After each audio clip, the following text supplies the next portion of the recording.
Some Empower documents have revision tracking enabled, which lets you keep track of the changes that you and others make to the document. To turn on revision tracking, click this button on the Review tab. You can see markup for the changes as you make them.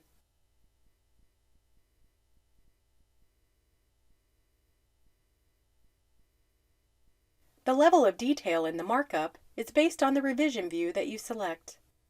You can see all the markup, all the changes without markup, or the original document.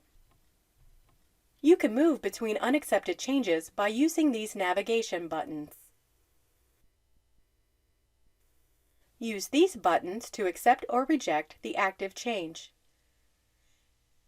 To see a list of all the changes in the document, click this button to open the Revisions pane. Here, you can navigate between changes and then accept or reject them. If you make changes to variable values, you will see both the original and updated values side by side in the Revisions pane.